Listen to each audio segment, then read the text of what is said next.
Assalamualaikum warahmatullahi wabarakatuh. Perkenalkan, nama saya Vivi Triani, mahasiswa PPK Prajabatan, gelombang 2 tahun 2023, program studi bimbingan dan konseling Universitas Pancasakti Tegal.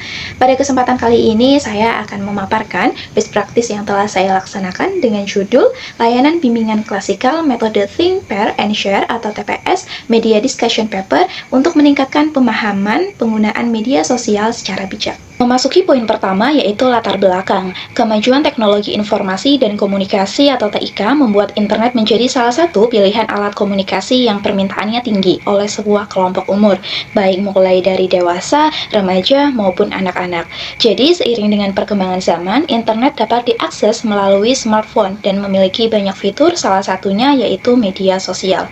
Berdasarkan penelitian dari Tursina tahun 2023, para remaja tidak dapat membatasi atau berlebihan dalam menggunakan media sosial karena pada usia tersebut adalah usia yang ingin menunjukkan eksistensi, terlihat lebih keren, dan memerlukan pengakuan dari orang lain.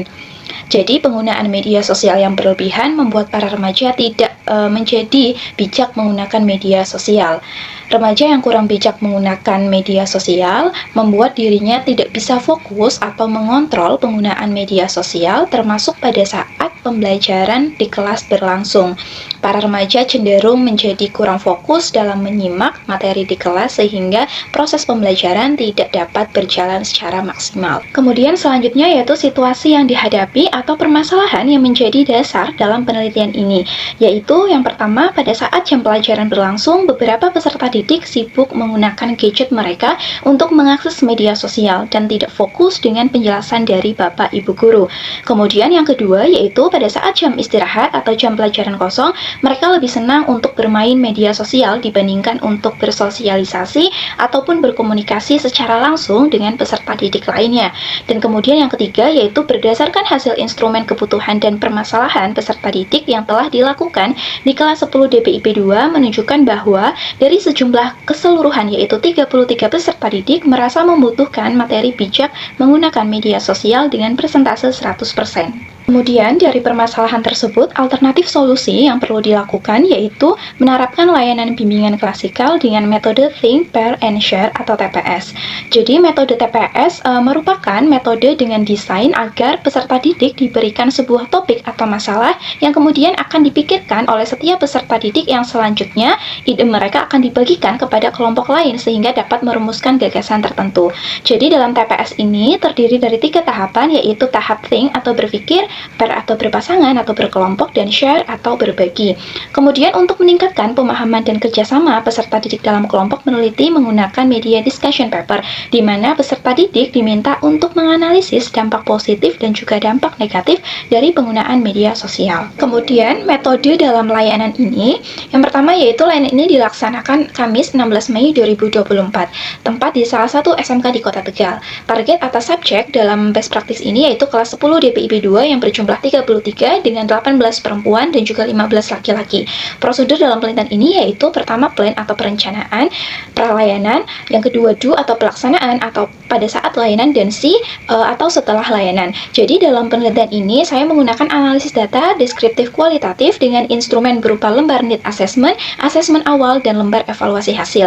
Adapun pengumpulan data yang digunakan yaitu observasi, kuesioner, dan dokumentasi. Kemudian selanjutnya untuk mengetahui perilaku penggunaan media sosial pada peserta didik, sebelum diberikan layanan, saya melakukan asesmen awal terlebih dahulu kepada peserta didik dengan jumlah 10 pernyataan. Kemudian setelah data diolah, saya akan mengetahui kategori perilaku bijak menggunakan media sosial pada peserta didik, apakah termasuk dalam kategori rendah, sedang, ataupun tinggi.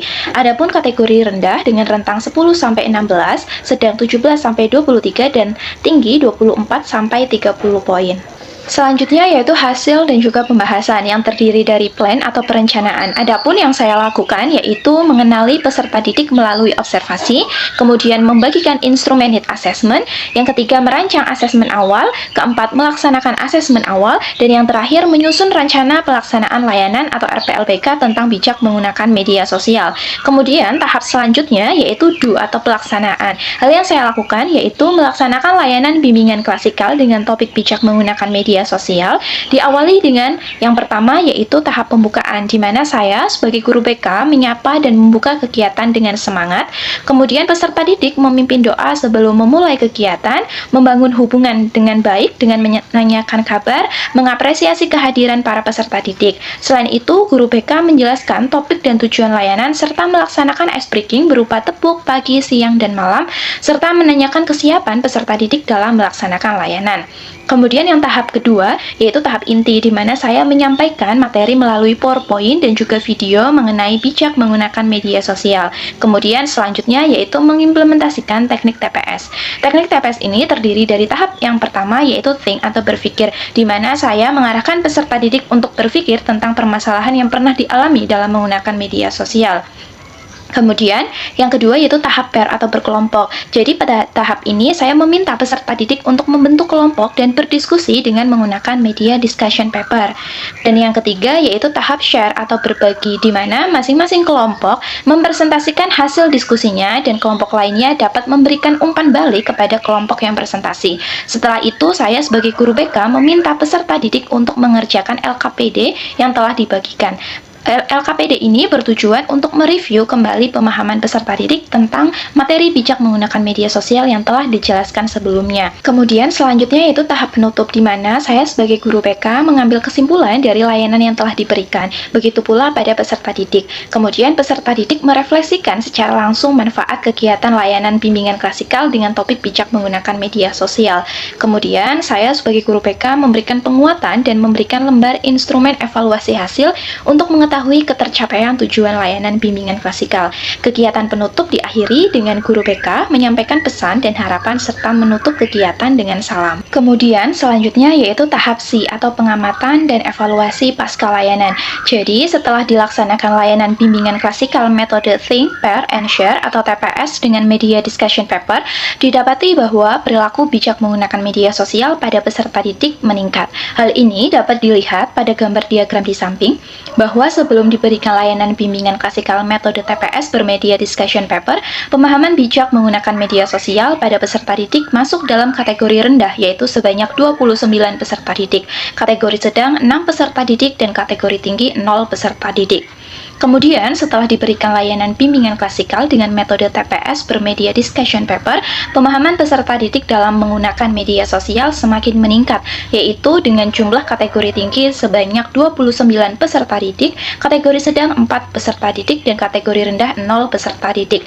Jadi, dapat disimpulkan bahwa terjadi peningkatan pemahaman peserta didik setelah diberikan layanan bimbingan klasikal metode Think, Pair, and Share atau TPS dengan media discussion paper. Selanjutnya yaitu faktor keberhasilan best practice. Faktor keberhasilan best practice yang telah saya lakukan terdiri dari 1. Guru memperhatikan kebutuhan dari peserta didik.